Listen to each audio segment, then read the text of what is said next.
अस्सलाम वालेकुम ख़वातीन व हज़रात, आज की पॉडकास्ट के साथ आपकी खिदमत में हाज़िर हैं। मेरे बहुत सारे जो चाहने वाले हैं वो मुझे रोज़ ईमेल करते हैं, व्हाट्सएप करते हैं और पूछते हैं कि अगले दिन आपका मेहमान कौन होगा और आपको ये मेहमान मिल कहाँ से जाते हैं। तो मैं उन्हें यही जवाब देता हूँ कि इनमें से कुछ लोग मुझसे नज़रियाती इख्तलाफ रखते हैं और कुछ लोग मुझसे नज़रियाती तौर पर मुत्तफ़िक हैं और दोनों तरह के लोगों से बात करके मैं खुशी महसूस करता हूँ, क्योंकि मुझे रोज़ कुछ ना कुछ नया सीखने को मिलता है, अपने आर्ग्यूमेंट्स के ऊपर गो थ्रू करने का मौका मिलता है।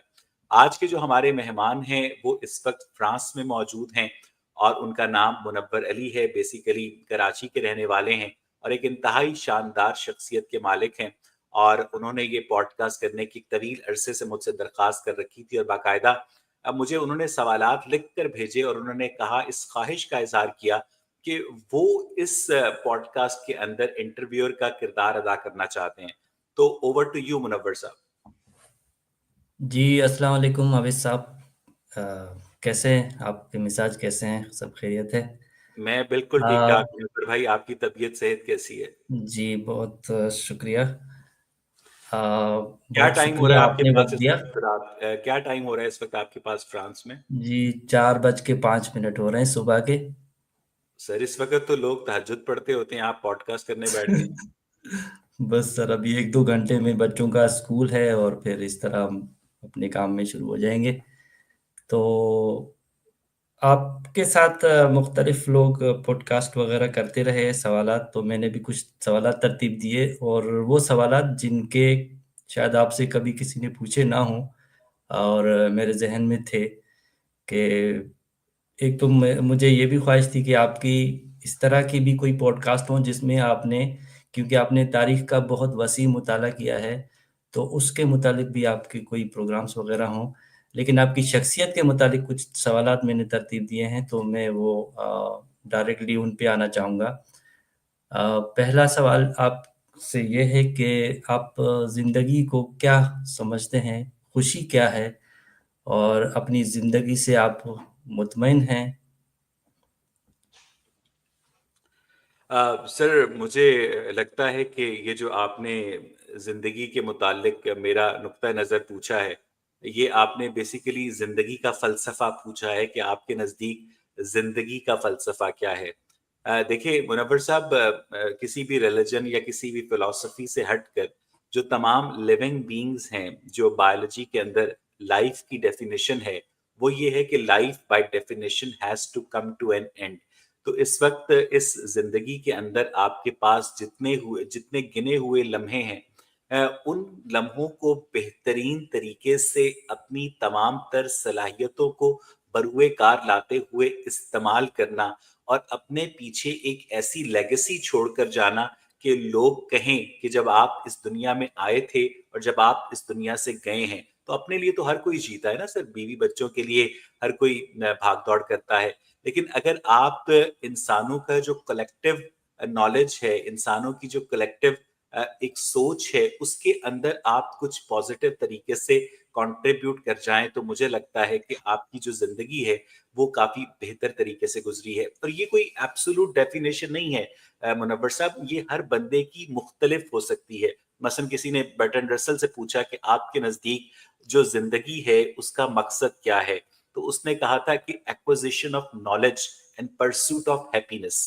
ठीक है, ये बर्टन रसेल ने जवाब दिया था और मैं इससे बहुत हद तक इत्तेफाक भी करता हूं। लेकिन अब मसला ये है कि चले नॉलेज के अंदर आपको हैप्पीनेस मिलती है और परसूट ऑफ हैप्पीनेस अलग से जब बर्टन रसेल ने कहा, तो इसका मतलब ये है कि आपकी खुशी मुख्तलिफ हो सकती है, मेरी खुशी मुख्तलिफ हो सकती है, लेकिन उसके बावजूद हमें कुछ ऐसे कॉमन प्रिंसिपल्स के ऊपर ह्यूमन सोसाइटी को इकट्ठा होना होता है जिसके ऊपर रहकर हम एक दूसरे के साथ कोलैबोरेट कर सके मुनव्वर साहब। तो मेरे नज़दीक जो ज़िंदगी का मकसद है या जो ज़िंदगी की डेफिनेशन है, वो यही है कि acquisition of knowledge and pursuit of happiness. और मुझे ज़ाती तौर पर मुख्तलिफ तरह के लोगों से जो कि मुख्तलिफ तबका फ़िक्र से ताल्लुक़ रखते हैं, उनके साथ इंटरैक्ट करके मज़ा आता है। मुझे पढ़कर मज़ा आता है, मुझे लंबी वॉक पर जाकर मज़ा आता है, मुझे स्कॉच विस्की पीकर मज़ा आता है, मुझे लता की मौसीकी सुनकर मज़ा आता है, मुझे आर्ट मूवीज़ देखकर मज़ा आता है।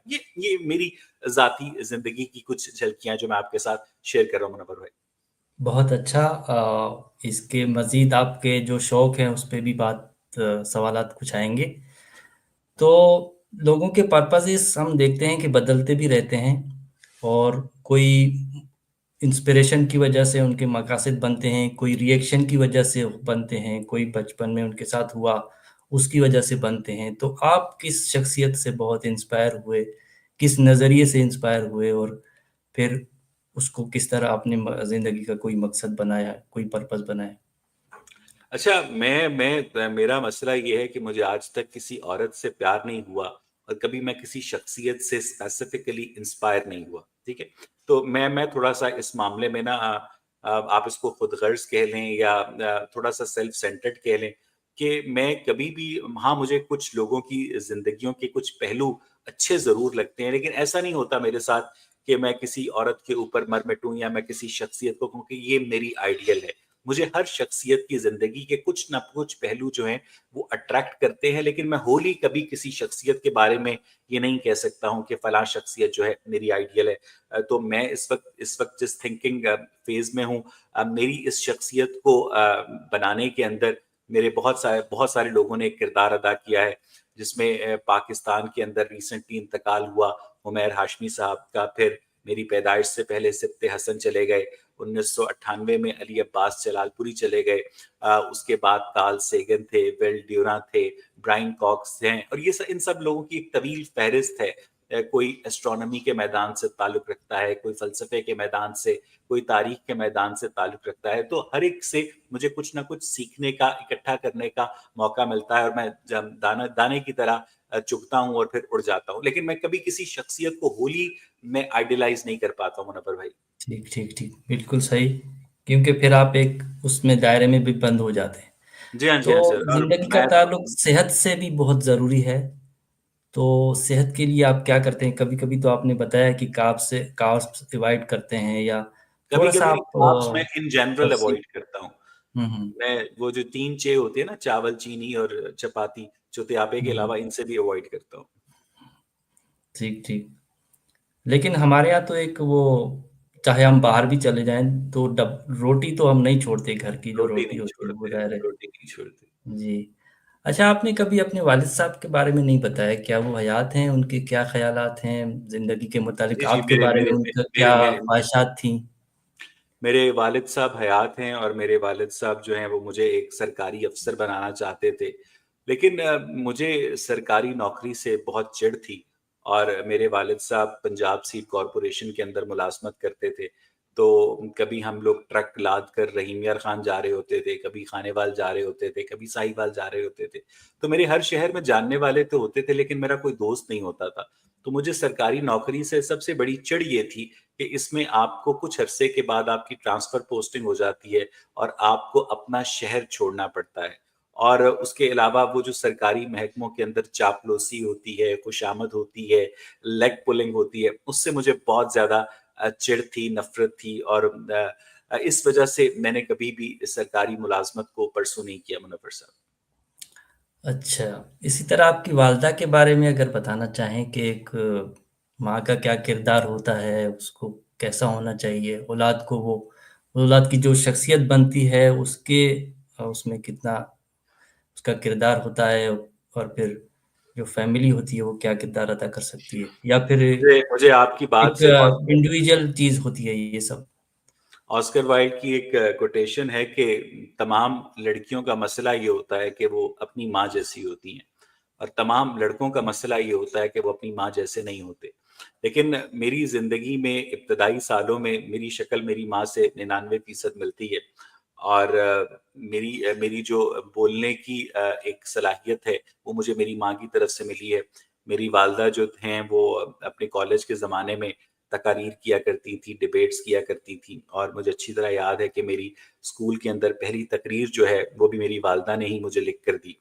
और इस तरह मेरी वालिदा ने जो मेरी बोलने की सलाहियत है, जो तकरीर की सलाहियत है, उसको पॉलिश करने में बहुत अहम किरदार अदा किया। ठीक है कि मेरी वालिदा जो हैं और मेरे वालिद जो हैं वो आइडियोलॉजिकली मुझसे अलाइन नहीं करते हैं, वो रासिख़ुल अक़ीदा मुसलमान हैं और मैं जो हूँ अपने आप को मज़हब के दायरे से बाहर समझता हूँ, मैं अपने आप को एक मुल्हिद करार देता हूँ, मैं अपने आप को एक एक्स मुस्लिम कहता हूँ। लेकिन वो मेरी इस बात से इत्तफ़ाक़ तो नहीं करते हैं, लेकिन वो जो एक हयातियाती रिश्ता होता है, एक बायोलॉजिकल बॉन्डिंग है, उसकी वजह से वो अभी मोहब्बत करते हैं मुनव्वर साहब। ठीक। अच्छा, फैमिली और ख़ानदानी निज़ाम को आप कैसे देखते हैं? क्योंकि तारिख़दान की हैसियत से आप इसको किस तरह इलैबोरेट करेंगे कि ये कब वजूद में आया और आज किस हालत में है? और इसका कितना किरदार होता है किसी की मुआशरे की या शख्सियत की बिल्डिंग में? मेरा ख़्याल है कि जो फैमिली होता है वो किसी भी मुआशरे का वायबल फंक्शनल यूनिट होता है और एक बात जिसे हमारे नौजवानों को समझने की ज़रूरत है कि आप अपने वालिद की फैमिली का तो हिस्सा हैं। आप अपने वालिद की फैमिली का तो हिस्सा हैं। मसलन मुनव्वर साहब, मैं अगर आपसे कहूँ कि आप अपने वालिद की फैमिली का हिस्सा हैं, लेकिन वो आपकी फैमिली नहीं है। आपकी फैमिली वो है जो आपकी बीवी और आपके बच्चों के गिर्द रिवॉल्व करती है। तो जिस हुँ, हुँ। बेसिकली जब ह्यूमन बीइंग्स जो हैं, वो फाइनेंशियली और इमोशनली इतने ज़्यादा लोगों के साथ अटैच नहीं रह सकते हैं। वो लामहला उसमें प्रॉब्लम्स क्रिएट होता है। हिंदुस्तान के अंदर, पाकिस्तान के अंदर, हिंदुस्तान का तो नहीं मुझे पता, लेकिन पाकिस्तान के अंदर जो एक सबसे बड़ी खबीस चीज़ है, उसको मैं एक जॉइंट फैमिली सिस्टम करार देता हूँ। जहाँ पर नए शादीशुदा जोड़ों को अपनी माँ से छुपाकर जलेबियाँ लानी पड़ती हैं, अपनी माँ से बहाने करके अपनी बीवी को बाहर सैर कराने ले जाना पड़ता है। तो जॉइंट फैमिली सिस्टम जो है वो एक बहुत बड़ी खबासत है और बहुत सारे जो हमारे नौजवान हैं वो इकोनॉमिक प्रेशर्स की वजह से इस जॉइंट फैमिली सिस्टम से छुटकारा नहीं हासिल कर पाते हैं और इस जॉइंट फैमिली सिस्टम की वजह से एक दूसरे से नफरतों में भी इजाफा होता है। अगर आप अपने कज़न से किसी ओकेजन के ऊपर मिलें, अगर आप अपने भाई से किसी वीकेंड के ऊपर मिलें, तो आप लोगों के दरमियान में मोहब्बत होती है, आपको एक दूसरे के बारे में जानने की चाह होती है। लेकिन दिन रात अगर आपने एक ही घर के अंदर रहना हो और आपने सेक्स भी आराम से करना हो कि बाहर आवाज़ ना चली जाए, अब्बा जी सुन लेंगे, तो आप कैसे उस ज़िंदगी का मज़ा ले सकते हैं? रात के 2 बजे आपका दिल किया कि आपने मोटरसाइकिल पर बैठकर आपने आवारागर्दी चलाई और पीछे से बाबा जी की खाँसती हुई आवाज़, "कित्थे चले हो?" तो you can not live your life. तो मुझे लगता है कि अगर हम इकोनॉमिक प्रॉब्लम्स को सॉल्व कर लें, तो हमें एक इंडिपेंडेंट फैमिली यूनिट जो होता है, वो आपकी बीवी और आपके बच्चों के गिर्द रिवॉल्व करता है और आपको तब तक शादी नहीं करनी चाहिए, जब तक आप अपनी बीवी को एक अलग जगह पर ना रख सकें मुनव्वर साहब। और इस जगह पर आप उस ब्रीडिंग का आगाज़ करते हैं, उस इनब्रीडिंग का आगाज़ करते हैं, जहाँ आप अपनी औलाद की परवरिश पर और उसकी तरबियत पर तवज्जो दे सकते हैं। वरना ये जो तरबियत होती है, ये दादे की मौजूदगी में पॉसिबल नहीं होती है। आप किसी भी बात पर अपने बच्चे को डाँटने लगेंगे, पीछे आवाज़, "चुप चुप कर रे!" ठीक है ना? वो पीछे से आपको स्नब कर दिया जाएगा। आपके अंदर की जो पिदराना वो जो सलाहियतें हैं, उसको ये दादे जो होते हैं ना, कभी नशो-नुमा नहीं पाने देते। इसलिए आपको जॉइंट फैमिली सिस्टम से अवॉइड करना चाहिए मुनव्वर साहब। बिल्कुल सर, यही बात है कि जो ख़ानदानी निज़ाम होता है, वहाँ पे एक इंडिपेंडेंट कल्चर का जो है वो कमी होती है। एक एक्सपेक्टेशंस होती हैं, फिर वो जी पूरी हाँ। ना हो तो फिर जेलसी और बाकी जी जितने हाँ, भी जी हाँ। आप इमोशनल चीज़ें हैं, वो उसमें सा उसके साथ आ जाती। अच्छा, शादी के इदारे के बारे में आपका क्या ख़्याल है? क्योंकि हमने ओशो को बचपन से और नौजवानी में बहुत पढ़ा। उन उसने तो बहुत अरसे पहले ही कहा था कि ये एक्सपायर हो चुका है इदारा, इसका कोई अभी फ़ायदा नहीं है। अगर कोई जिस तरह आप देखते हैं यूरोप में और अमेरिका में लिव इन का एक कॉन्सेप्ट आ गया। तो इस बारे में आपका क्या ख़्याल है? इसका अभी है कोई हैसियत बाकी बची या फिर? देखें, शादी के बारे में आपने बात करके भेड़ों के छत्ते में हाथ डाल दिया है। मुझे मुश्ताक अहमद यूसुफ़ी याद आ गए। वो कहा करते थे कि अगर खुदा की शादी हुई होती तो वो इतना बड़ा खुदा ना होता और अगर शैतान की शादी हुई होती तो वो इतना बड़ा शैतान ना होता। देखें, शादी का जो इदारा है वो मोहब्बत के लिए, वो रोमांस के लिए इवॉल्व नहीं किया गया है। शादी का जो इदारा है वो बच्चों की प्रोटेक्शन के लिए और बच्चों की परवरिश के लिए इवॉल्व किया गया है, ठीक है? तो इसलिए चाहे आप लिव इन रिलेशनशिप के अंदर रहें या किसी भी फॉर्म में रहें, अगर आप एक मैन और वुमन हैं और आप बच्चे पैदा करते हैं, तो मुझे लगता है कि उससे मुराद यही है कि आप शादीशुदा हैं और उन बच्चों की मुश्तरका रिस्पॉन्सिबिलिटी जो है वो आपके ऊपर है। अगर ओशो साहब के ख्याल में शादी का इदारा जो है वो एक्सपायर हो चुका है, तो मुझे बताइए कि बच्चों से जो मोहब्बत है, बच्चों की जो परवरिश है, वो क्या होंडा के रोबोट करेंगे? क्या क्या वो आर्टिफिशियल इंटेलिजेंस करेगी? मुझे लगता है कि शादी का इदारा जो है वो ह्यूमन बींग्स की एक ग्रेटेस्ट अचीवमेंट है। इसके ये मैं किसी मजहबी एस्पेक्ट से बात नहीं कर रहा हूँ। मेरे नज़दीक अगर एक मर्द और औरत आपस में एक दूसरे को इजाबो कबूल करते हैं, तो उन्हें किसी किस्म के निकाह की किसी भी कोर्ट वैलिडेशन की ज़रूरत नहीं होती है, क्योंकि शादी का इदारा जो है एक मेंटल अंडरस्टैंडिंग के ऊपर और एक फिजिकल सबमिशन के ऊपर डिपेंड करता है। और कोई भी दुनिया की जो कोर्ट वर्डिक्ट है या फिर आपकी जो मजहबी हुक्म है, वो आपकी इमोशनल अटैचमेंट पे या आपकी जो मेंटल अटैचमेंट पे उसके ऊपर असरअंदाज नहीं हो सकता है। तो इस यूनियन का मकसद ये लफ्ज जो है, इसके ज्यादा मुनासिब लफ्ज इसके लिए यूनियन होगा। तो ये जो मर्द और औरत की यूनियन है, इसका मकसद जो है वो मेरे ख्याल में बच्चों की परवरिश है। और अगर आप बच्चे पैदा नहीं करना चाहते, तो फिर आपको इतना मेंटली मैच्योर होना चाहिए कि आप जिंदगी के सफर में एक तवील अरसे तक एक दूसरे के साथ चलने का हौसला रखते हो। मुनव्वर साहब। सर हमारे यहाँ असल में ये हमारे मुआशरे के लोगों को ये जो नज़रिया है ओशो साहब का, ये इसलिए भी भाता है कि वो एक कॉन्ट्रैक्ट होता है जो कि समझा जाता है कि उम्मीद की जाती है कि वो लॉन्ग टर्म चले, उसको वो तोड़ नहीं सकते, या फिर ऐसा वो मुकद्दस बना दिया जाता है वो कॉन्ट्रैक्ट कि आपको उसको उस पे अबाइड बाय रहना पड़ता है। चले अगले आगे चलते हैं कि लोग मगरिब की फ़हाशी और बेहयाई का बहुत ज़िक्र करते हैं, हमारे जितने भी देसी यहाँ पे रहते हैं। वो कहते हैं कि ये फैमिली सिस्टम यहाँ पे मज़बूत नहीं है, मादर-पितर आज़ादी है, बेहयाई है। तो इसके बारे में आप क्या कहेंगे? सर, मेरा ख्याल है कि ये जो मगरिब की फहाशी है और मादर पैदर आज़ादी है, ये आपने कोई जमात इस्लामी के कन्वेंशन से इस तरह की बातें सुनी होंगी। प्रैक्टिकली मुझे लगता है कि मगरिब में उतनी ही फहाशी है जितनी कि पाकिस्तान में है, लेकिन मैंने ये नहीं देखा कि मगरिब में जवान लड़कियों की जो कब्रें हैं उनको खोद कर उन्हें ज्यादती का निशाना बनाया जाता हो। मैंने मगरिब में ये भी नहीं देखा कि वहाँ पर अंधी डॉल्फिन के साथ रेप किया जाता हो। मैंने इस तरह के वाक़यात नहीं देखे हैं कि बाकायदा चाइल्ड मोलेस्टेशन जो है उसको एक एक्सेप्टेबल बना दिया जाए कि आपके जो देही इलाके हैं, आपके जो दीनी मदारिस हैं, उस ठीक है कि मगरिब में भी इस तरह के वाक़यात होते हैं, लेकिन मगरिब में उन बच्चों की जो प्रोटेक्शन है उसके लिए बाकायदा इदारे काम करते हैं, जो कि पाकिस्तान में नहीं करते हैं। अब अगर आपको किसी औरत की नंगी टांगों के अंदर फ़हाशी नज़र आती है, तो फिर ये आपकी सोच का जो लेंस है, जो आपकी सोच का ज़ाविया है, फिर वो आपको तब्दील करने की ज़रूरत है। देखें, अगर आप पाकिस्तान में किसी की बीवी के हाथ चूमेंगे, तो वो मेरा ख़्याल है कि शायद उस कल्चरल लेंस में वो फ़हाशी समझी जाएगी। लेकिन अगर आप फ्रांस में किसी की बीवी के हाथ नहीं चूमेंगे, तो वो ये समझेगा कि इसको मैनर्स नहीं है, उसको एटिकेट्स नहीं है। 1961 के अंदर एक तस्वीर शाया हुई थी नेशनल ज्योग्राफिक मैगजीन में, जिसमें एक ब्रिटिश एक्सप्लोरर अफ्रीका के जंगलों के अंदर गया और उसमें वो जो कबीला था, वो सारे का सारा नंगा, अक्खम नंगा घूमता था बगैर किसी कपड़ों के। और उसके अंदर एक तस्वीर पब्लिश हुई और अली अब्बास जलालपुरी ने अपनी किताब में इसका जिक्र भी किया कि वो जो अंग्रेज एक्सप्लोरर था जिसने कपड़े पहने हुए थे, उसकी तरफ 18-19 लोग जो थे हाथ का इशारा करके कह रहे, ये देखो पागल ना हो तो इसने कपड़े पहने हुए हैं।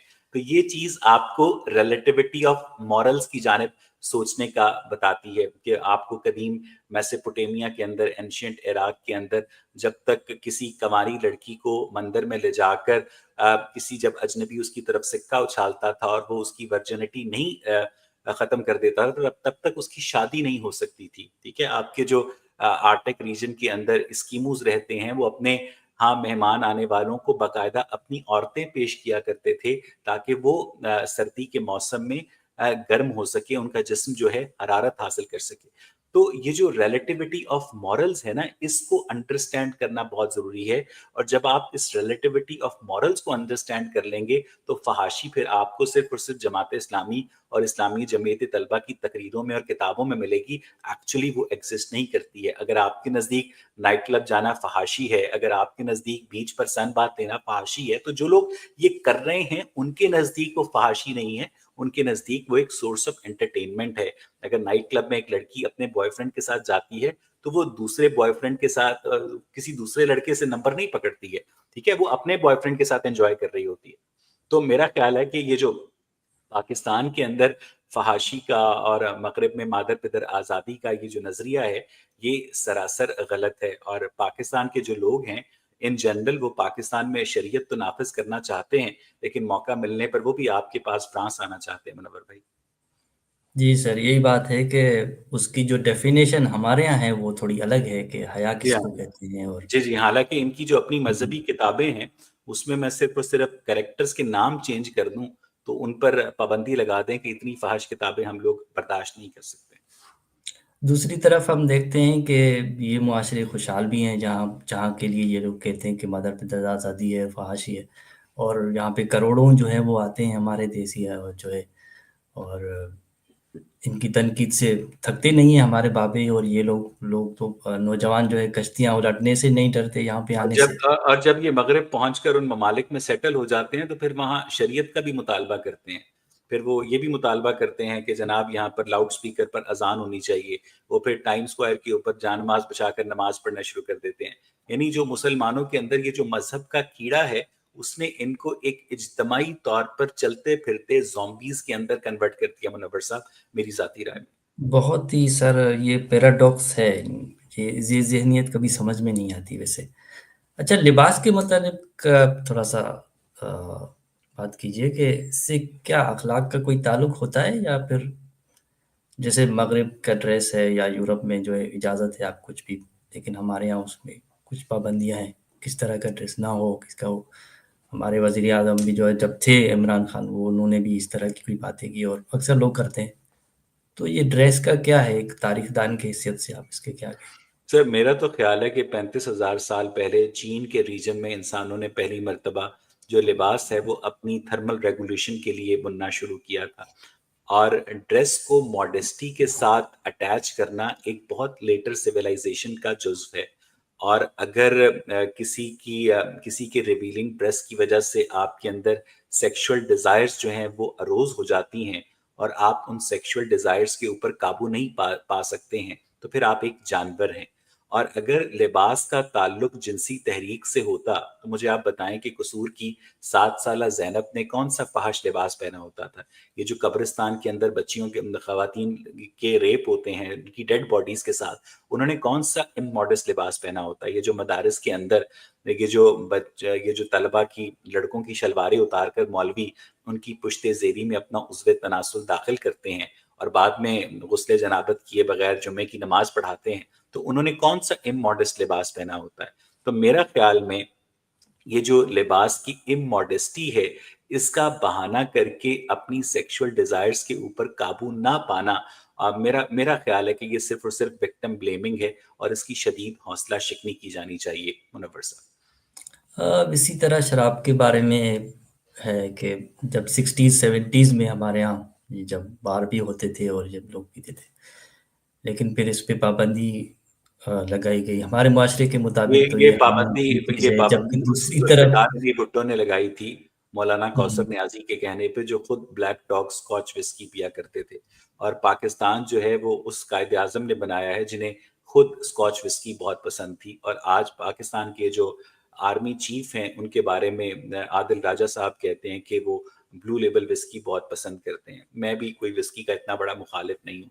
लेकिन ये जो शराब के ऊपर पाबंदी है ना, ये सिर्फ़ और सिर्फ़ पब्लिक कंज़म्पशन के लिए है। पाकिस्तान में जो शराब पीना चाहता है, उसे शराब मिल जाती है। आपकी जेब में जितने पैसे हैं, उस हिसाब से आपको शराब दस्तयाब होती है। बल्कि पाकिस्तान की जो मैरीटाइम सिक्योरिटी एजेंसी है, वो मस्कत से उसके अलावा जितनी भी गल्फ़ रियासतें हैं, वहाँ से लॉन्चें भर-भर के बलूचिस्तान के साहिल पर उतरती हैं और मैरीटाइम सिक्योरिटी एजेंसी की निगरानी में पूरे पाकिस्तान के अंदर रीडिस्ट्रीब्यूशन होती है। और उसके अलावा जो इस्लामाबाद की जो जितनी भी एम्बेसीज हैं वो अपनी ज़रूरत से ज़ायद का कोटा जो है ब्लैक मार्केट में फ़रोख्त करती हैं। आपकी मरी ब्रेरी, आपकी इंडस ब्रेरी, आपकी कोयटा डिस्टिलरी, ये सब ऑपरेशनल है। आप चले जाएं कराची के अंदर, आपको तो पता है सर कि जब रमज़ान का महीना ख़त्म होता है, चांद रात का ऐलान होता है, तो वाइन शॉप्स के बाहर जो हैं प्राडो वाले भी खड़े होते हैं, फ़कीर भी खड़े होते हैं।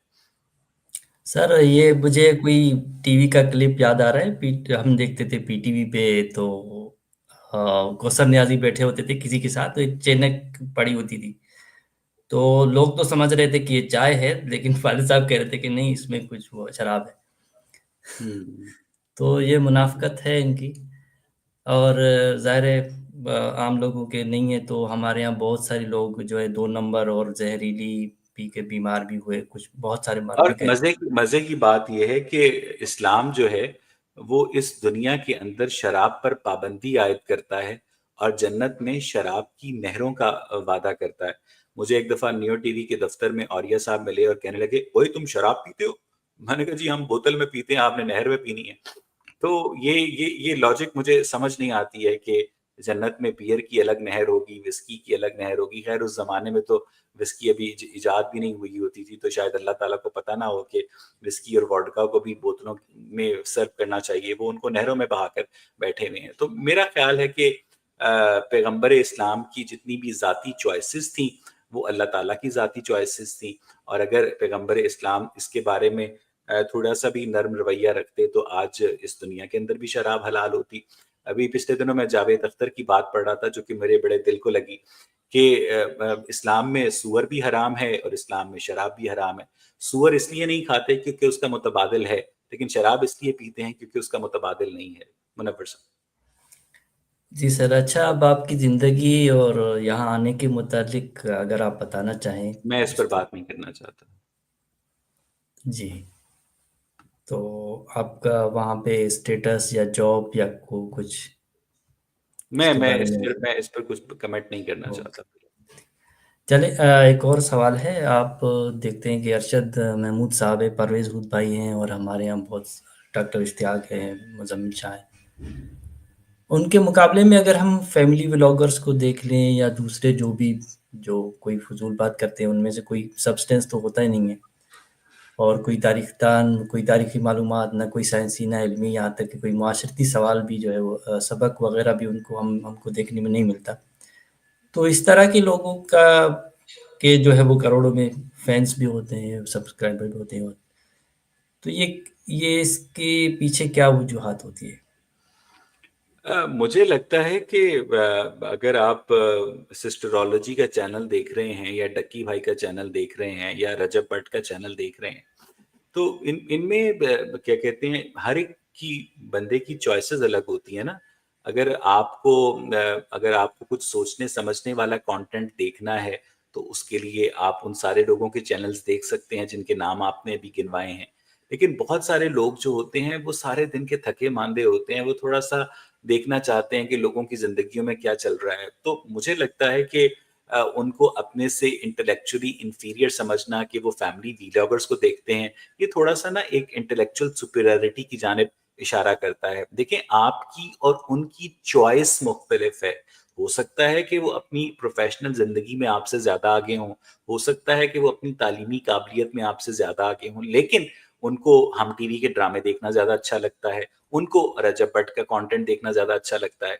तो कभी भी आप लोगों को उनकी अपरेंट चॉइसेस से जज करने की कोशिश मत करें कि जनाब, चूंकि मैं इश्तियाक साहब की बातें सुनता हूँ इसलिए मैं उनसे इंटेलेक्चुअली सुपीरियर हूँ, और वो चूंकि डकी भाई की बातें सुनते हैं तो वो मुझसे इंटेलेक्चुअली इंफीरियर हैं। वो तो अपने सारे दिन का ग्रज जो है वो निकाल रहे होते हैं, गुबार निकाल रहे होते हैं। हाँ, एक बात का मैं ज़रूर इस जानिब इशारा करना चाहूँगा कि इस तरह के लोगों की जो पाकिस्तान में उरूज है और ध्रुव राठी जैसे लोगों का जो इंडिया इंडिया के अंदर भी बहुत ज़्यादा फैमिली व्लॉगिंग होती है, लेकिन एट द सेम टाइम जो इंटेलेक्चुअल कंटेंट है उसकी भी तादाद, उसकी भी जो फॉलोइंग है वो मिलियंस में है। अब पाकिस्तान में बदकिस्मती से वो जो उस तरह का इंटेलेक्चुअल कंटेंट है या तो बहुत कम प्रोड्यूस होता है, और अगर प्रोड्यूस और उसके उसके अलावा आपका फैमिली कंटेंट प्रोड्यूस होता है, तो लोगों के पास चॉइसेस भी बहुत कम है ना, तो ये भी एक बहुत बड़ी वजह है मुनव्वर साहब।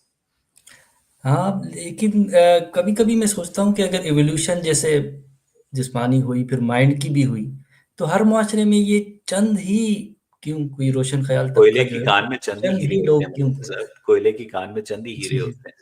ठीक है, क्योंकि मैं आपको ज्यादातर अगर ज्यादातर बताऊँ कि ज्यादातर अगर मैं लोग ज्यादातर जी, लोग अपने कंफर्ट जोन से बाहर आना पसंद नहीं करते हैं। वो अपने जिस मजहब में पैदा हुए, जो अब्बा जी ने अम्मा जी ने बताया मान लिया। ठीक है, वो जिन कल्चरल नॉर्म्स के अंदर पैदा हुए, जो उनको उनकी सोसाइटी ने बताया, जो उनके स्कूल के असातिज़ा ने बताया, उन्होंने मान लिया। वो क्वेश्चन करते हैं, तो वो एक सेंस, एक फियर ऑफ एलिनेशन होता है कि मैं तनहा हो जाऊंगा, मैं अपने गिरोह से बिछड़ जाऊंगा, मैं अपने दोस्तों से बिछड़ जाऊंगा। तो वो उस फियर ऑफ एलिनेशन की वजह से किसी नई चीज का एक्सपेरिमेंट करने से, किसी नए थॉट का एक्सपेरिमेंट करने से डरते हैं। ऐसा नहीं है कि वो करना नहीं चाहते हैं, लेकिन वो जो तन्हाई का डर है, वो जो पॉलो कोएल्हो का नॉवल था द विनर स्टैंड्स अलोन, तो जब आप एक एक सच को पा जाते हैं, तो फिर उसके बाद आपको एक बड़ी खौफनाक तन्हाई का सामना करना पड़ता है, और वो तन्हाई जो है हर कोई नहीं सह सकता है मुनव्वर साहब। सर मैं जब यूरोप में आया तो मुझे एक गलतफ़हमी थी, पता नहीं वो एक मतलब साबित हो गया कि ये मैं गलत सोच रहा हूँ। मैं सोचता था यहाँ हर एक जो भी मुझे मिलेगा मुझे, वो Voltaire, Nietzsche, Bertrand Russell, Rousseau और इन फिलॉसफर वो जो है ना, वो बातें करेगा। कभी मैं किसी से ऐसे किसी को किसी का कोट भी बताता हूँ, वो कहते हैं, "ये भाई क्या कह रहे हो? कौन-सी बातें शुरू कर रहे हो?" तो ये होता है कि मुआशरे में बहुत ही चंद जो है इस तरह के लोग होते हैं। और चलें ये अब आपके ज़ौक-ओ-शौक के मुतालिक कुछ सवालात हैं, आपकी पसंदीदा फ़िल्में?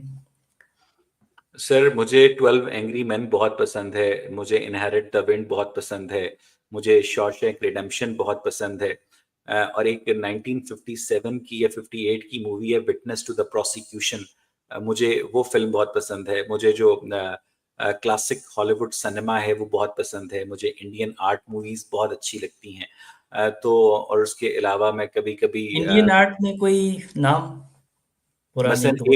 एक फ़िल्म थी पिछले दिनों मैंने देखी, बुद्धा इन ट्रैफिक जैम, चंद रोज़ हुँ, मेरी जान फ़कत चंद ही रोज़।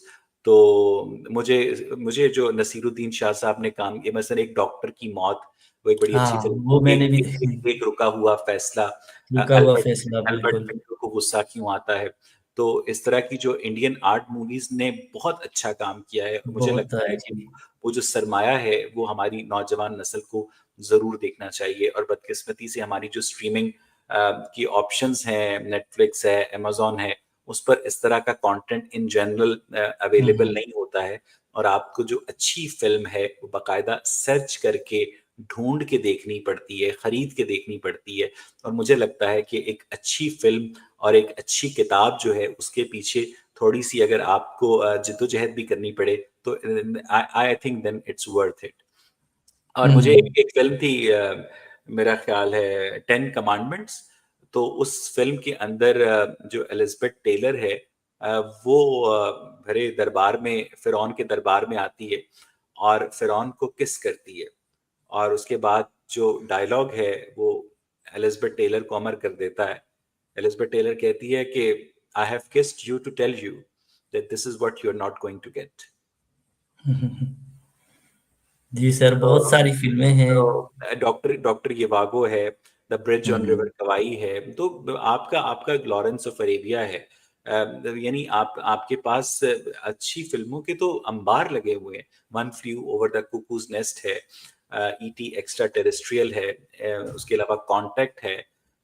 तो आप सालों के नाम लेते जाएँ, मैं आपको फ़िल्में गिनवाता जाऊँ। बॉलीवुड के पुराने दौर के जो है वो भी बहुत जी, हैं। जी, बॉलीवुड के पुराने, जी, असल में मैं जी। गीत ज़्यादा पसंद करता हूँ, बॉलीवुड के नग़्मे मुझे पुराने ज़्यादा अच्छे लगते हैं, रफ़ी साहब की आवाज़ में, आशा जी की आवाज़ में, लता जी की आवाज़ में।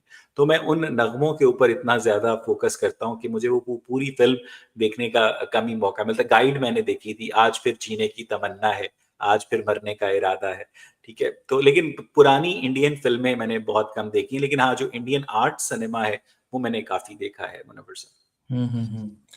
अच्छा, हमें जैसे बचपन में शौक होता था कि नसीरुद्दीन शाह की एक भी मूवी नहीं छोड़नी, राजकुमार की एक भी नहीं छोड़नी, हुँ, अमजद खान की एक भी नहीं छोड़नी, तो हुँ। आपके कौन से फेवरेट अदाकार? मुझे वैसे जो फ़ेवरेट अदाकार मेरे भी नसीरुद्दीन शाह साहब मुझे बहुत पसंद हैं। उसके अलावा आमिर खान मुझे बहुत अच्छे लगते हैं। मुझे लगता है कि उनकी अदाकारी के अंदर एक सब्सटेंस है। इरफ़ान खान मुझे बहुत पसंद हैं। इरफ़ान खान की जो फ़िल्म थी वो जो जिसमें समंदर के अंदर जहाज़ गर्क हो जाता है, वो क्या क्या नाम था उसका? मुझे याद नहीं आ रहा, जिसमें वो फिर बाद में कनाडा पहुँचते हैं। तो इरफ़ान खान की अदाकारी मुझे बहुत अच्छी लगती है। फिर ये जो अलीगढ़ फ़िल्म आई थी 2016 हाँ, के अंदर मनोज त्रिपाठी जी थे उसके अंदर जिसमें होमोसेक्सुअलिटी के बारे में। होमोसेक्सुअलिटी के ऊपर थी, तो वो हुँ, उसके अंदर बहुत ही कमाल अदाकारी उन्होंने की थी। तो मुझे लगता है कि और उसके अलावा मुझे पाकिस्तान के हुक्मरानों की अदाकारी भी बड़ी अच्छी लगती है सर। हुँ। ऐसा 6 बनाते हैं आमिर सर। खान की धोबी घाट देखी है आपने जी, वैसे? जी, धोबी धोबी घाट घाट बहुत देखी है मैंने, एग्ज़ैक्टली धोबी घाट देखी है मैंने। वो जो उसको बहुत अच्छी। कैसेट्स मिलती हैं जिसके अंदर पुरानी चीज़ें उसके हुँ, उसको पुराने सीन्स रिकॉर्ड हुए होते हैं, तो दैट्स दैट्स अ जी, जी, क्लासिक, जी। That's a classic. और बिल्कुल। एक फ़िल्म मुझे याद आ रही है जिसमें क्या नाम था उसका? द एज ऑफ एडेलिन हुँ, हुँ। 2015 के अंदर रिलीज़ हुई थी। जिसमें 29 साल की उम्र में एक खातून की एज बढ़ना बंद हो जाती है। और फिर वो जो the curious case of Benjamin button जिसमें वो जो ब्रैड पिट है वो 80 साल का बाबा पैदा होता है और हर साल उसकी जो उम्र है वो छोटी होती चली जाती है और वो बिल्कुल मुन्ना-सा बच्चा जो है अपनी महबूबा की गोद में दम तोड़ देता है। तो हॉलीवुड ने बहुत सारे बहुत और उसके अलावा मुझे टाइम ट्रैवल की मूवीज़ बहुत अच्छी लगती हुँ, हैं, हुँ। जिसके अंदर टाइम ट्रैवल का जो कॉन्सेप्ट होता है। जैसे बैक टू द फ्यूचर है और इस तरह की मूवीज़ हैं, जो मुझे वो बहुत ज़्यादा अच्छी लगती है। एलियन कॉन्टैक्ट जो है, वो मेरी हुँ, ज़िंदगी की सबसे बड़ी ख्वाहिश है कि मैं अपनी ज़िंदगी में ह्यूमन बीइंग्स का एलियंस के साथ एक नॉन डिस्ट्रक्टिव कॉन्टैक्ट देखूँ।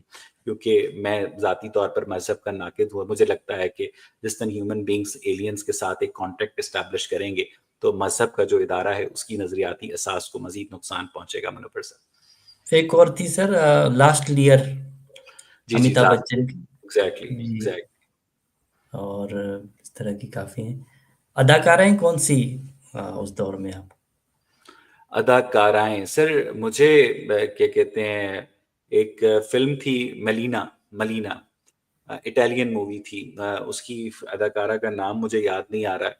मुझे वो बहुत अच्छी लगती हैं और उसके अलावा मुझे जो टाइटैनिक की हीरोइन हैं वो बहुत अच्छी लगती हैं।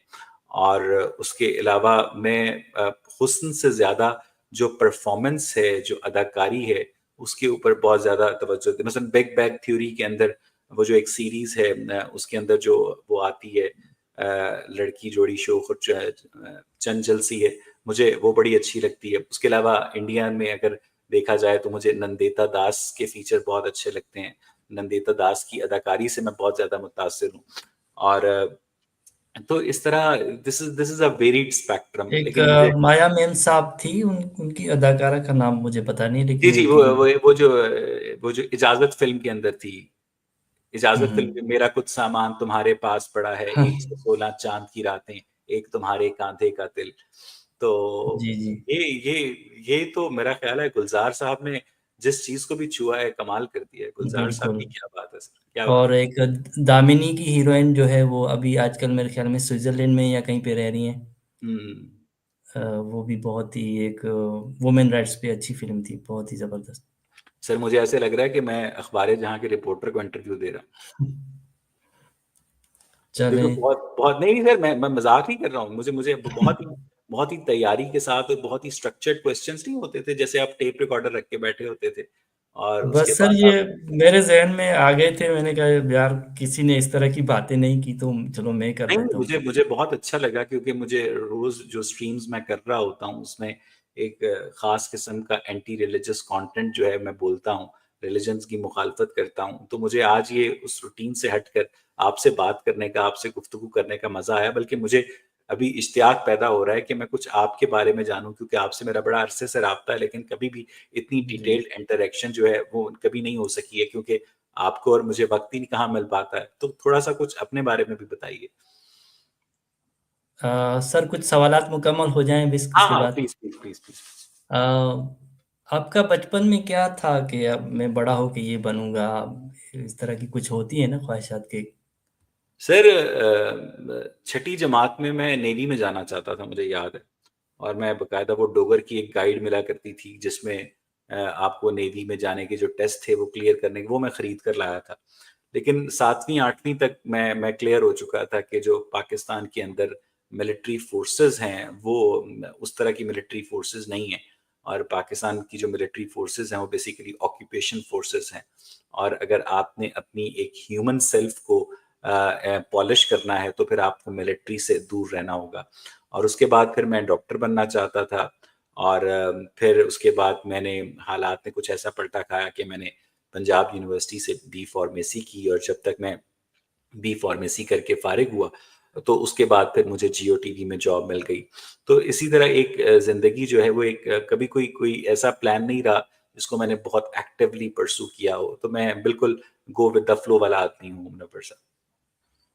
सही। अच्छा, ऐसा कोई किस्सा जो आपको स्कूल कॉलेज या कहीं के छप जाता है ना दिमाग में कि काश ये टाइम दोबारा आ जाए, हम दोबारा नहीं नहीं, उसी मुझे इस मुझे मुझे मुझे मुझे एडवेंचर इस कोई इस तरह। मुझे इस तरह का नॉस्टैल्जिया नहीं होता। मुझे कुछ साल हम्म, पहले ये नॉस्टैल्जिया सताया था। 6 साल पहले 2019 में तो मैं अपने जिस स्कूल से मैंने मैट्रिक किया था डीपीएस साहिवाल से, तो मैं चला गया डीपीएस साहिवाल में। वहां पर मैं अपने पुराने असातिज़ा से मिला जो कि उस वक्त वहां पढ़ा रहे थे, सीनियर हो चुके हुए थे। तो मुनव्वर साहब मुझे उनसे मिलके ना कोई इतना खास मजा नहीं आया, मुझे मायूसी हुई। क्योंकि वो जो बातें 20 साल पहले कर रहे थे वही बातें 20 साल बाद कर रहे थे। उन्होंने अपने आप को ना ग्रो करना छोड़ दिया था, नए आइडियाज के ऊपर काम करना छोड़ दिया था। वो क्या कहते हैं, आईने नौ से डरना, तर्जे कौन पे अड़ना, मंजिल यही है कठिन कौमों की जिंदगी में।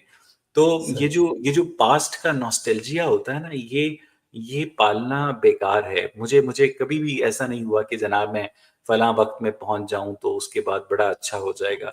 क्योंकि आप उस सारे थॉट प्रोसेस को अपने साथ एक्यूमुलेट करके इस स्टेज पर पहुंचे होते। कभी भी माजी की फिक्र में अपने हाल को माजी नहीं बनाना चाहिए। कभी भी मुस्तकबिल की फिक्र में अपने हाल को माजी नहीं बनाना चाहिए। और कभी भी माजी की फिक्र में अपने हाल को इग्नोर नहीं करना चाहिए।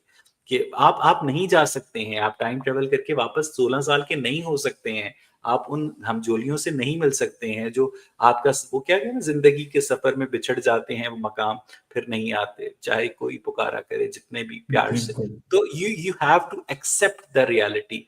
आपको वो इरफान खान ने कहीं कहा था कि at the end of your life you realise that the whole of life becomes an yes. Act of letting go. So the whole of life becomes an act of letting go. जब जीना शुरू करते हैं तो हाँ, फिर मुझे वो। वो फिल्म का नाम याद आ गया, वो जो मुझे नहीं, लाइफ ऑफ पाई। इरफान खान की हाँ बड़ी हाँ कमाल फिल्म हाँ, है, देखिए एग्जैक्टली। वो। जिसमें वो रिचर्ड So, पार्कर होता है। तो the thing is that life life goes on and hmm, you should be living your life at the fullest every hour every second.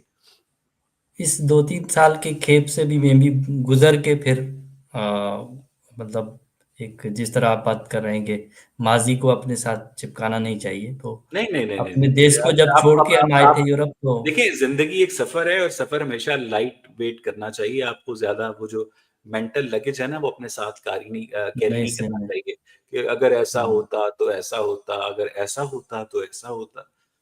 तो मेरा ख्याल है कि आपको इतना ज्यादा वो जो मेंटल लगेज है ना अपने साथ कैरी नहीं करना चाहिए। और आपको वो जो हसरतें हैं उनकी जगह एम्बिशंस को देनी चाहिए। और हसरतों को सप्रेस करना चाहिए। और एम्बिशंस को, जिन जो अचीवेबल अचीवेबल टारगेट्स हैं उनके ऊपर आपको ज्यादा फोकस करना चाहिए। सर मैं स्पिरिचुअलिटी में बहुत अरसे तक रहा और उसमें फिर एक खुशफहमी एक होती है ना कि हमने टाइम ट्रेवल शायद कभी हो जाए तो हम अपने उस उसमें पहुंच जाएं। अगर आप लेकिन टाइम उससे ट्रेवल करना जान चाहते छुड़ा तो लो। उस स्पिरिचुअलिटी के अरसे में आप किससे मिलते? अपने गांव का जो सीन आज भी याद है कि हमने कितने सारे, एक बड़ा सा कोट था, हमने सारे जानवर पाले हुए थे और जो है बहुत हंसी खुशी रहते थे सारे, इस तरह कुछ। और सारे हंसी खुशी रहने लगे। मैंने उससे पूछा धूप में बारिश होती है, ये सुन के वो हंसने लगी। फिर हंसते हंसते रोने लगी और धूप में बारिश होने लगी। तो हाँ, वक्त वक्त गुजर जाता है सर, वक्त गुजर जाता है। बिल्कुल। अच्छा, आपके मुस्तकबिल के कोई इरादे, ख्वाहिशें, नहीं ख्वाब? नहीं नहीं, मैं कभी भी इतना हम्म, ज्यादा सही, सही। क्या कहते हैं, अपने आप को फ़ोकस नहीं कर पाता हूँ, क्योंकि मेरे ज़हन में इतनी ज़्यादा चीज़ें चल मैं वो जो हाल की स्ट्रगल होती है ना, मैं उसी को मैं हफ़्ते 10 दिन से आगे ज़्यादा नहीं देखता हूँ। कि मुझे इस वीकेंड पर क्या करना है। वो बिल्कुल वही फ्रांस वाली बात कि हर बंदा वोल्टायर नहीं होता, हर बंदा बर्ट्रैंड रसेल नहीं होता। ये जो डे टू डे लाइफ की स्ट्रगल होती है ना, ये आपको इतना ज़्यादा एग्ज़ॉस्ट कर पाती है, क्योंकि देखें, अगर आपको जब आप बड़े गोल्स बनाते हैं, तो उसके बाद अगर आपको वो गोल्स हासिल नहीं होते हैं, तो आपको फ्रस्ट्रेशन होती है। तो उसके नतीजे में ना आप छोटी-छोटी जो खुशियाँ होती हैं कि जब बारिश होती है तो मट्टी से जो खुशबू आती है, नहीं यार ये मैं तब एन्जॉय करूँगा जब मुझे ये टारगेट मिल जाएगा। जब बिल्कुल। मैं बारिश के अंदर तब नहाऊँगा जब मुझे ये टारगेट मिल जाएगा। तो आप डे टू डे लाइफ़ की ना वो जो छोटी-छोटी चीज़ें होती हैं, उनको आप इग्नोर करना शुरू कर देते हैं और आप एक मुजर्रिद बन जाते हैं, ठीक है? आप अपने आप को एक मिशन पे समझते हैं। तो ज़िंदगी के साथ-साथ जो खुशियाँ आपको मिल जाएँ, उनको एक्सेप्ट करें, जो दुःख मिल जाएँ आपको एक्सेप्ट करें और कोशिश करें कि उनको सोशल मीडिया पर शेयर ना करें। क्योंकि ऐसा अगर सर बड़े अरसे तक हुआ क्योंकि मैं जब आइलैंड में था तो जब भी दोस्त कहते थे भाई पार्टी पे चलना है, इधर चलना है, ये कर मैं कहता था भाई ये टारगेट अचीव हो जाए उसके बाद ये टारगेट अचीव हो जाए और वो टाइम ही गुजर गया, वो साल ही चले सही गए बात है, सारे। सही बात है, सही बात है, सही बात सही, है। सही। वो क्या अच्छा एक है, आखिरी सवाल उसके बाद आप जो हाइज़ेनबर्ग पूछना चाहें। हाइज़ेनबर्ग का अनसर्टेनिटी प्रिंसिपल है ना, केमिस्ट्री में हमने पढ़ा था कि it is impossible to detect the position and momentum of an electron simultaneously, क्योंकि जब आप इलेक्ट्रॉन की पोज़ीशन डिटरमिन करते हैं, तो उसका मोमेंटम चेंज हो जाता है, और जब आप मोमेंटम डिटरमिन करते हैं, तो उसकी हुँ, पोज़ीशन हुँ। चेंज हो जाती है। इसी तरह आपके पास जब जवानी का मोमेंटम होता है ना, तो आपके पास ज़िंदगी में पोज़ीशन नहीं होती है। जब आपके पास ज़िंदगी में पोज़ीशन होती है ना, तब आपके पास जवानी का मोमेंटम नहीं होता है। बिल्कुल। तो इसलिए इस डेलिकेट बैलेंस को आपको मद्देनज़र रखकर चलना चाहिए, और वक़्त गुज़रने के साथ-साथ जो आपके जिस्म के अंदर और आपके ज़हन के अंदर जो तब्दीलियाँ हो रही होती हैं, उन तब्दीलियों को एक्सेप्ट भी करना चाहिए मुनव्वर साहब। जी, चलें एक लास्ट सवाल है और थोड़ा-सा सियासी है और आपने तारीख़ का क्योंकि मुताला किया है, बहुत सारी किताबें पढ़ी हैं। तो तारिक फ़तह साहब के बारे में आप क्या कहेंगे? क्योंकि वो उनकी जो है अभी एक किताब मैंने पढ़ी थी, जियो इज़ नॉट माय एनिमी। तो उसमें भी तफ़सील थी कि किस तरह उसको एक दुश्मन बनाया गया, लेकिन वो था नहीं मुस्लिम्स का। और फिर अभी नेक्स्ट उनकी जो किताब पता नहीं अभी छपेगी या नहीं, Hindu is not my enemy है। तो उनका मुझे वैसे तो बहुत तनकीद करते थे वो, इंडिया में जो है वो बड़े अरसे तक रहे और वो एक टू टियर समझे कि एक मुल्ला का इस्लाम है, एक वो है, तो कुछ समझ में नहीं आती थी बात। उसके बारे में आपके क्या हालात हैं? मैं तारिक फ़तेह साहब की दिल से इज़्ज़त करता हूँ, और मुझे मुझे लगता है कि वो एक चीते का जिगर रखने वाला आदमी था, और वो जो-जो कहता था पाकिस्तान की मिलिट्री के बारे में, वो हर्फ़ ब हर्फ़ दुरुस्त था। वो जो-जो कहता था पाकिस्तान के मुल्ला के बारे में, वो हर्फ़ ब हर्फ़ दुरुस्त था। और अगर आप उनके ऊपर गद्दारी का लेबल लगाते हैं, तो फिर आपको रफ़ी रज़ा का ये शेर भी याद रखना चाहिए कि मुड़-मुड़ के हमने उसी खाके वतन को देखा, वरना जाते हुए गद्दार कहाँ देखते हैं। पाकिस्तान का सबसे बड़ा अलमिया यही है कि वहाँ पर आसिम मुनीर जैसे लोग हैं, अपने सामने भेड़-बकरियों को बिठाकर कुरानी आयात सुनाकर इस तरह के स्टुपिड खिताबात कर रहे होते हैं, और लोग जो हैं कुछ खौफ में, कुछ खुशामद में, कुछ लालच में और कुछ मेंटल इंडोक्ट्राइनेशन की वजह से उस बयानिए को बाय करते हैं। लेकिन तारिक फ़तेह जैसे जो लोग हैं, उनको पाकिस्तान में रहने की जगह नहीं मिलती है, लेकिन अरुंधति रॉय को इंडिया में रहने की जगह मिलती है। तो ये पाकिस्तान में और इंडिया में एक बुनियादी फ़र्क है, क्योंकि नोम चॉम्स्की जो है वो अमेरिकन इम्पीरियलिज़्म का बहुत बड़ा नाक़िद है, उसके बावजूद उसको अमेरिका में रहने की जगह मिलती है। तो जो सोसाइटी इख्तिलाफ़े राय बर्दाश्त नहीं कर सकती, जो सोसाइटी अपने जो मुल्क अपने शहरियों को 7 नंबर के या 8 नंबर के बाटा के जूते बनाना चाहता है, तो फिर उसका वही हाल होता है, जो आजकल पाकिस्तान का हाल होता है। एक दफ़ा अरुंधति रॉय से किसी ने पूछा कि आप हर वक़्त इंडिया के ऊपर तनकीद करती रहती हैं, आपको इंडिया की कोई बात अच्छी नहीं लगती? तो उसने सिगरेट पीते हुए एक बड़ा खूबसूरत जवाब दिया था कि I do not work for the tourism department. तो मुझे लगता है कि जो आपके मुआशरे के नाक़िद होते हैं, आप भले उनकी बातों से इख्तिलाफ़ करें, लेकिन आपको कम से कम उन्हें इतनी स्पेस ज़रूर देनी चाहिए कि उन्हें इस बात का डर ना हो कि एक हजूम जो है, वो बलवा करके आपका घर जला देगा या आपकी जान ले लेगा। और पाकिस्तान के अंदर जो एजेंसियां हैं जो कि ब्लास्फेमी कार्ड आजकल इस्तेमाल करती हैं अपने टारगेट्स के खिलाफ, वो आजकल एग्जैक्टली यही कर रही हैं मुनव्वर साहब। जी, तारिक साहब फ़ताह साहब ने कनाडा में भी बहुत काम किया है, वहाँ की जो जी हाँ। वैल्यूज़ हैं उनकी के लिए, और एक राइट के हमारे जो कुछ इक़दामात उठाने वाले थे कोई शरीयत के हवाले से, तो उन्होंने उसको अच्छा ख़ासा रोका। हम्म।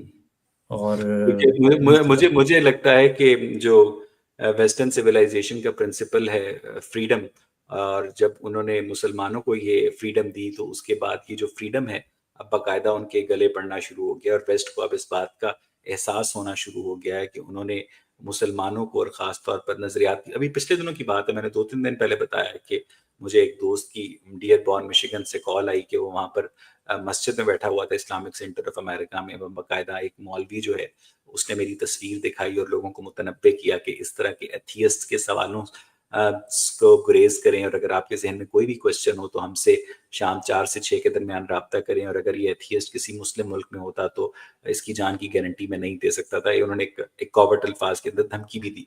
तो मुझे मुझे लगता है कि अब ये जो वेस्टर्न सिविलाइजेशन है उसको एक बहुत बड़ा खतरा जो है वो उन्होंने डाइवर्सिटी की वजह से, मसल पावर की वजह से इन लोगों को एक्सेप्ट तो किया है, लेकिन अब ये लोग जो हैं चूंकि अगर एक अक्लमंद अंग्रेज कपल एक बच्चा या 2 बच्चे पैदा करते हैं तो ये 6 बेवकूफ खड़ा कर देते हैं। तो इनकी जो जहालत है, और ख़ास तौर पर जो रिलीजियस जहालत है, वो मल्टीप्लाई हो रही होती है ह्यूमन रिप्रोडक्शन के ज़रिए। तो मुझे लगता है कि इस मसले के ऊपर वेस्ट को बहुत जल्दी जो है, वेस्ट के थिंक टैंक्स को सोचना पड़ेगा, मुनव्वर साहब। जी सर, ये चीज़ें तो अभी बढ़ती जा रही हैं। जी चलिए, हाँ। मेरे सवालात कंप्लीट हो गए। नहीं, नहीं सर, आप आपके जा आपके रहे हैं। सवालात कंप्लीट हो गए, और मुझे मेरा वो वक़्त जो है वो तकरीबन बिल्कुल ख़त्म होने को आया है। लेकिन मुझे मुझे ये जानने में दिलचस्पी है कि आपने जितने भी मुझसे सवालात किए, उसमें आपने जिस चीज़ के लिए मुझे 4 लोग जानते हैं, वो मज़हब पर तनकीद है, उस हवाले से आपने कोई सवाल नहीं किया। अ, असल में मैं ये भी चाह रहा था कि आपने, क्योंकि बहुत किताबें पढ़ी हैं, मुझे भी आपने एक 100 किताबों की लिस्ट भेजी थी।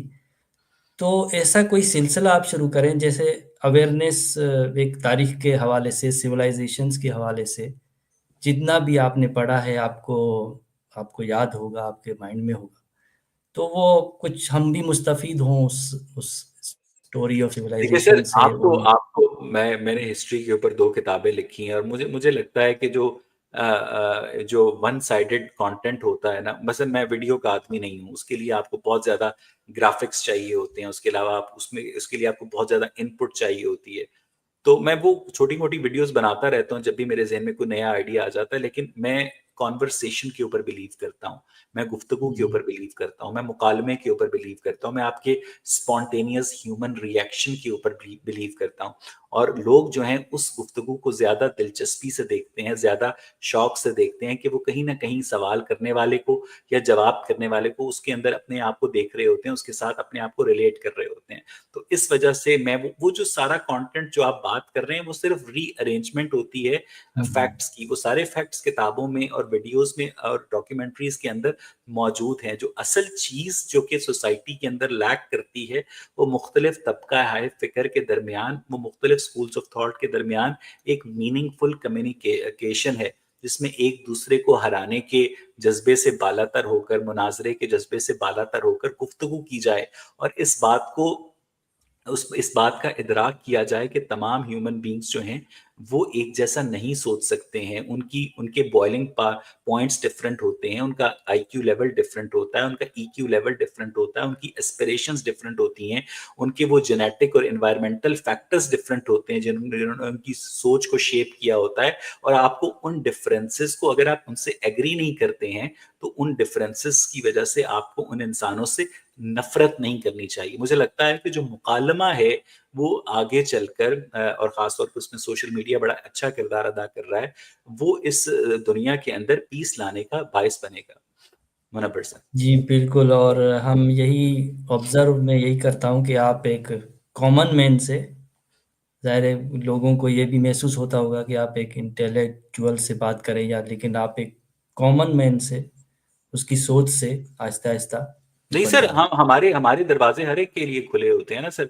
हम आपके जो बड़े लोग हैं उनसे भी बात करते हैं, हम आपके कॉमन मैन से भी बात करते हैं। जो गुफ्तगू करने के लिए मान जाता है, हुँ, हम उससे बात कर लेते हैं। मुझे आप ये ने ईमेल की, मैंने आपके साथ गुफ्तगू पर आमादगी का इज़हार कर दिया। बिल्कुल, मुझे बहुत हुँ, सारे लोग कहते हैं कि आप हमज़ा अली अब्बासी से बात करें, आप इंजीनियर मोहम्मद अली मिर्ज़ा से बात करें, आप मुफ्ती तारिक मसूद से बात करें। मैंने उनके कहने के ऊपर इन लोगों को दावतनामा दिया, साहिलुद्दीन को भी दिया। वो लोग नहीं मानते तो नहीं मानते, उनकी मर्ज़ी है। तो मैंने तो जी, जावेद अहमद गामदी से भी बात की, मैंने औलिया मकबूल जान से भी बात की, मैंने हसन अलायारी से भी बात की, मैंने कैसर राजा से भी बात की। अगर मुसलमानों के बड़े बुज़ुर्ग जो होते हैं वो इस दुनिया में आ जाएँ, तो मैं उनसे भी बात करने के लिए तैयार हूँ। गुफ्तगू के दरवाज़े तो हमारे हर एक के लिए खुले हैं और हमें भी कभी भी कोई अमर मान्य नहीं होता है कि हम किसी से गुफ्तगू ना कर सकें। तो ये तो बेसिकली लेकिन ये जो बड़े ख़ास तौर पर पॉलिटिशियंस होते हैं या ये जो मज़हबी उलमा होते हैं, इनकी दुकानें सजी होती हैं ना, तो इनको डर लगता है कि जब ये आकर गुफ्तगू करेंगे तो एक्सपोज़ होंगे।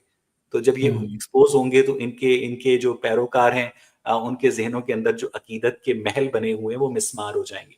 तो मुझे लगता है कि वो उन ख़यालाती और तसव्वुराती महलों को मिस्मार होने से बचाने के लिए वो हमारे साथ गुफ्तगू के ऊपर आमादगी का इज़हार नहीं करते। मैं बड़ी दयानतदारी के साथ समझता हूँ कि जावेद अहमद गामदी साहब अगर हमें दोबारा वक़्त दें, तो उनके जो बहुत सारे पैरोकार हैं, उन्हें ये जानकर बड़ी हैरत होगी कि वो किस तरह से बनु कुरैज़ा के कत्लेआम को जस्टिफ़ाई करते हैं, किस तरह से वो एक तसव्वुराती खुदा को जस्टिफ़ाई करते हैं, किस तरह से वो एक नबूवत के इदारे को जस्टिफ़ाई करते हैं। तो मुझे लगता है कि जो मुकालमा है, जो एक सेहतमंद मुकालमा है उसी वजह से वेस्ट ने तरक्की की है और इस मुकालमे का दरवाज़ा और इसका गला घोंट कर जो पाकिस्तान जैसी सोसाइटीज़ हैं वो इस वक़्त इन्हितात का शिकार हैं, ज़वाल का शिकार हैं। पाकिस्तान के अंदर जो ड्रैकोनियन लॉज़ हैं, जिसके अंदर आपके पैका लॉ है और जिसके अंदर आपका ब्लास्फेमी का लॉ है। तो ये 2 लॉज़ जो हैं आपकी पाकिस्तान के अंदर ख़ास तौर पर डिसेंट का गला घोंटने के लिए काफ़ी हैं मुनव्वर साहब। जी, जी। और कुछ पूछना है आपको? नहीं, मुनव्वर साहब मैं कि बिल्कुल आपके हुँ, साथ आप आज की गुफ्तगू करके बहुत मज़ा आया और बहुत मैं शुक्रिया। आपको दोबारा भी इनवाइट करूँगा किसी स्पेशल मौज़ू पर बात करने के लिए। जी, बिल्कुल, मुझे बिल्कुल इंतज़ार रहेगा बहुत शुक्रिया और मुनव्वर साहब, बहुत ढेर सारा मज़ा आया आपके साथ बात थैंक यू करके। So much, thank you so thank much. You. Munawwar sahab हमारे साथ मौजूद थे, भले आदमी थे, सवालात तैयार करके लाए थे और अच्छी गुफ्तगू रही उनके साथ। और इस स्ट्रीम की आखिर में मैं इब्ने इंसान का और फैक्ट चेकर का शुक्रिया अदा करता हूँ जिन्होंने हमें सपोर्ट किया। Thank you so much for the watching the stream of today. बहुत-बहुत शुक्रिया। Thanks a lot.